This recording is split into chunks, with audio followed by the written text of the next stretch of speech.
response JSON. This is the correct syntax.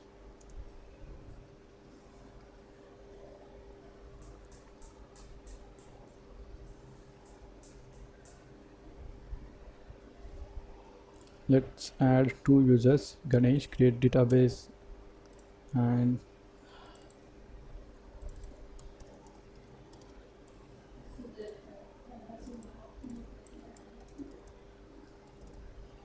okay, Ganesh and Nishmita. We have two users now created, and both of them have two to-dos. Let me add one more request, which is going to be get request, which is going to be the exactly same URL, but my endpoint will be get to do. Key will be username Ganesh. If I send Ganesh, it should, okay, it is giving me error. Now let's see what is happening. Cannot read property username of undefined, and it is triggering at line number 32.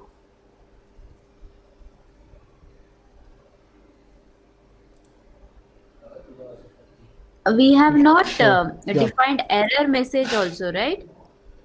yeah, we have defined error message over here.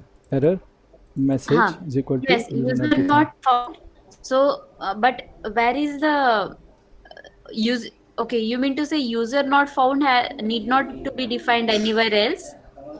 No, it need not to be defined anywhere else. When my index is not matching here, if I went through all users which are there in this user array of CG store, and none of them is matching with the username, in that case my username, the user index will not be set with the index of that matching user.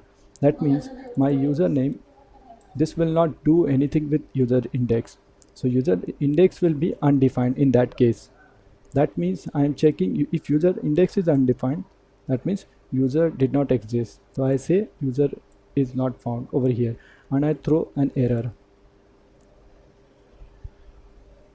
Okay, so right now what is happening, it is saying user cannot read property, and I have made one mistake over here in route, that I should be using request query when it is a get request. Request body will be used when it is a post request, so I will use query over here, and now it is giving me some error that I will have to change this to string like this. And here I am going to supply this thing.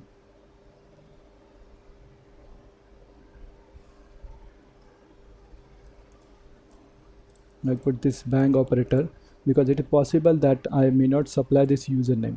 So it is complaining me that if username did not exist, then it will throw an error. So I'm handling that situation. That's the reason I'm supplying it like this. So now if I first I'll have to stop the server and restart it again. Let's first create Nishmita and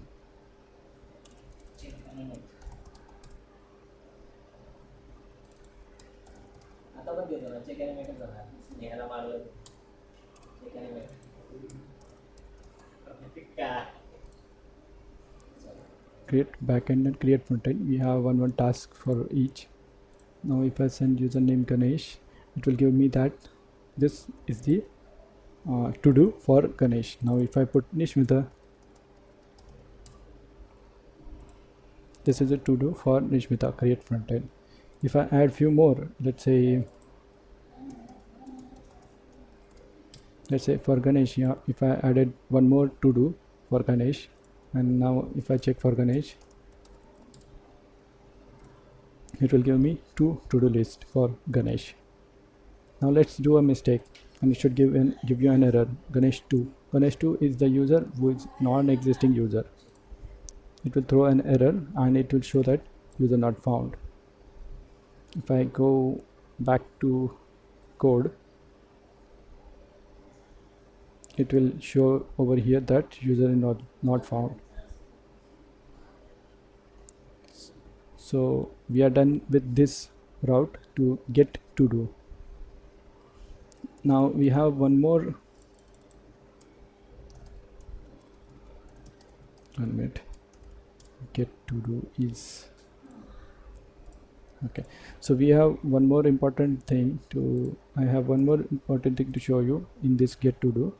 Before that, any questions related to this? Nishmita, you were saying something that have you got this thing, this for each loop, and how we got each user from this users array? Sudarshan, your voice is breaking. I don't know why, because I can No, no, your hear. voice is breaking. Nishmita, it's because of your internet. Because I changed my Wi-Fi. Now his voice is clear to I me. Mm, think my internet Yes, connection. yes, yes. okay, so Sudarshan, just one thing I want to understand: the for each loop syntax. So wherein we have inside for each, what we are doing is we are also calling a function, right? Through this equal to and greater than symbol. which one? This one. No, Yeah. this is not equal to greater than symbol for a function. This entire thing is a function. Let me show you.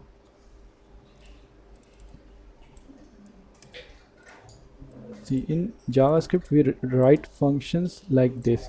This is what the input for function, and this is what is executed for a function. So here, I don't know whether I start of function, okay, and this is it is like this. This is a function, but I'm not going. This is the function definition. If you see, when we define a function, it is like this. Oops. We define a function, it is like this. Oh, autocomplete Okay. function And A. And like generally now in most of the scripting languages, for each will have end for each, which will say that it is the end of that for each. So in case of TypeScript, we don't have anything called as end for each, but we define everything inside that opening and closing brackets, right? N for each. I did not understand. What do you mean by Acha. N for each? Okay, so for each now, so let's say in this case, for each user from this array, it will traverse to each of the values in that array, and it will return the index numbers for each of those values. Yeah, So it not will only return the index number, combination of but it will also return each of the value. array value. Yes. In my case, my array value is CG user. That's the reason I'm actually getting entire object CG user when I loop through this array. To Okay, make it okay, simple, let's do it with the old syntax of for loop. Okay, for variable index is equal to 0 and index is less than this dot users dot length and index plus plus. This is old way of doing the things. What it will do, it will start with index 0.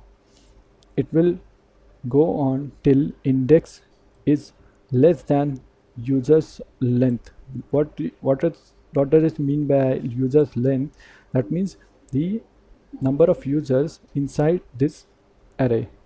So if my index is not equal to user length, if it is less than user length, then it will continue this for loop, and this index plus plus will will increment that index after each iteration of this for loop. okay, Here I can write it like this: variable user is equal to this users and index, current index. That means if this is 0, then this user will be the first user. In the next iteration after this line, it will increase the index, check whether the index is less than user length. If it is less than user length, then it will start again. It will get the second user. Now after this, I can check if user dot is same as that of username which I supplied. If yes, then user index is equal to index, and after I complete this for loop, I can actually return this dot users, sorry, user index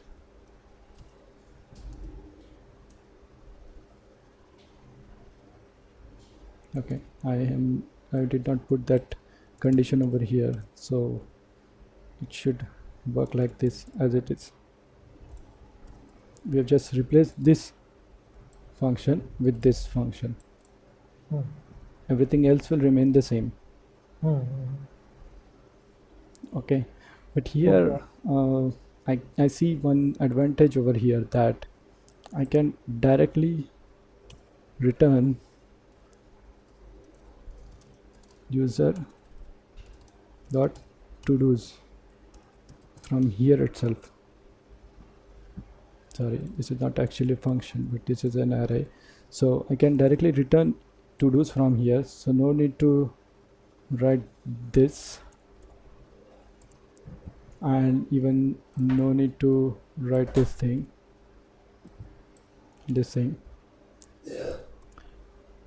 If I'm not returning anything,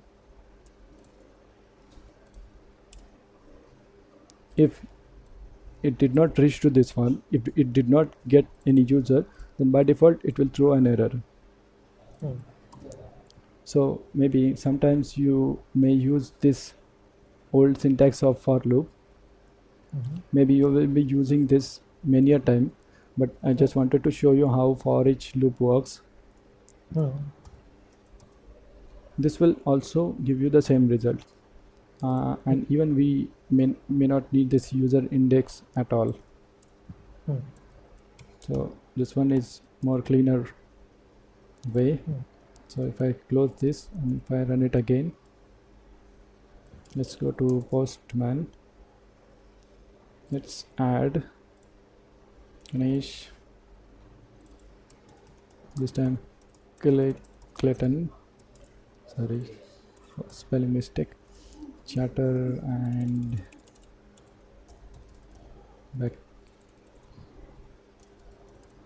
backend, and let's say front end, and if I check for, let's say, Clayton, I'll get these two to-do lists, and for Ganesh I get the same result with one to-do list. And Nishmita, what do we expect here? It should give me an error because Nishmita does not exist in an array.